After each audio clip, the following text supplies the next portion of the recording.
হুজুর এই ইসরাইল ফিলিস্তিনের যুদ্ধ এটা ইসলামী জলসায় আলোচনার বিষয় নয়। আমি চ্যালেঞ্জ ছুড়ে বলে গেলাম তার ঈমান চলে যাবে, তার ঈমান চলে যাবে। কেন? গোটা পৃথিবীর মুসলমানের হৃদয়ের সঙ্গে আল আকসা মসজিদ জুড়ে আছে। জোরে বলুন সুবহানাল্লাহ। কেউ যদি অস্বীকার করে, কোন মুসলমান সে যদি বলে ইসরায়েলকে আল আকসা ছেড়ে দেওয়া দরকার, জেনে রেখে দিবেন সে কাফের হয়ে যাবে, তার ঈমান নষ্ট হয়ে যাবে, সে বেঈমান হয়ে যাবে। ভারতের মিডিয়াগুলো যেদিন থেকে যুদ্ধ শুরু হয়েছে সেই দিন থেকে ফিলিস্তিনকে আতঙ্কবাদী বলছে, হামাসকে আতঙ্কবাদী বলছে, ये আতঙ্কবাদী সংগঠন। বড় কষ্ট লাগে এই মিডিয়াগুলো। এদিকে জিজ্ঞেস করুন, ইউক্রেনের উপরে রাশিয়া যে গোলা বারুদ আর মিসাইল চালিয়েছে, একটা শহর বাদ দিয়ে সব শহরগুলো খণ্ডার করে দিয়েছে। কয়েক লাখ লোক দেশ ছেড়ে পালিয়েছে ইউক্রেনে, কয়েক লাখ লোক মারা গেছে। কে মেরেছে? রাশিয়া হচ্ছে এদের বড় বড়।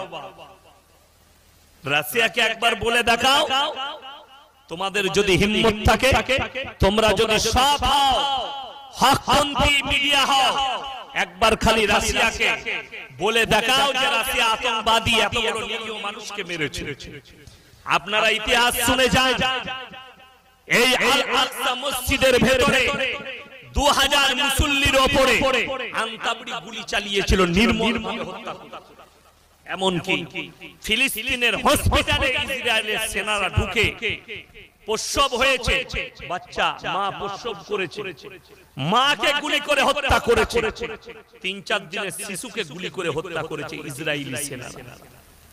এই ভারতের হারামের আওলাদ মিডিয়ারা এটা দেখাবে না, এরা লুকিয়েছে। আপনি দেখুন मीडिया खुली, हमास के गाजा शहर को खंडर बना दिया, फिलिस्तीनियों के ऊपर बुलडोजर चल रहा है। अबे इजराइल का तो थोड़ा देखा, उसका क्या हाल किया है, ওটা একটু দেখা না, তার বিষটা কেমন মেরেছে শুনেলেন। ইসরায়েলের ভেতরে হাওড়ার শিয়ালদা চলছে, শুনে রেখে দেন মুসলমান ভাই। আল্লাহর কসম করে বলছি, আল্লাহর মদদ এলে পৃথিবীর কোন শক্তি কাজ করবে না। জোরে বলুন সুবহানাল্লাহ। আল্লাহর মদদ এলে পৃথিবীর আর কোন শক্তি কারো কাছে কাজ করবে না। যদি বলেন হুজুর আল আকসার সঙ্গে আপনার আমার সম্পর্ক কি, আপনারা জানতে চান, বলে শুনবেন না, বিষয় পাল্টাবো, শুনবেন। আল আকসার সঙ্গে মুসলমানের সম্পর্কটা কোথায় শুনেলেন? পৃথিবীতে যতগুলো নবী পয়গম্বর এসেছে, কি বুঝলেন, ওই মসজিদটা আল আকসা হযরতে সুলাইমান আলাইহিস সালাতু ওয়াস সালাম নিজের হাতে তৈরি করেছেন। জোরে বলুন সুবহানাল্লাহ। কাকে দিয়ে করিয়েছেন? জিন জাতিকে দিয়ে করিয়েছিলেন। মুসলমানদের প্রথম কাবা হচ্ছে আল আকসা মসজিদ। প্রথম কাবা আল আকসা মসজিদ। নাতাটা কি করে জুড়লো আপনার আমার সাথে? এর সাথে গহরা সম্পর্ক কি করে এলো মুসলমানে?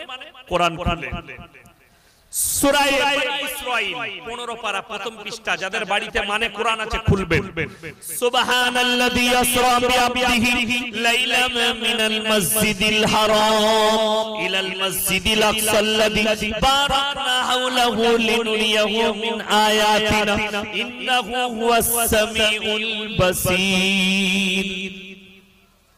হে আমার বিশ্বনবী শোনো, আমি জিবরিল আমিনকে পাঠালাম আল্লাহর হাবিবকে বিচন থেকে তুলে মসজিদে হারাম, জোরে বলুন সুবহানাল্লাহ, মসজিদে হারাম থেকে মসজিদে আকসা।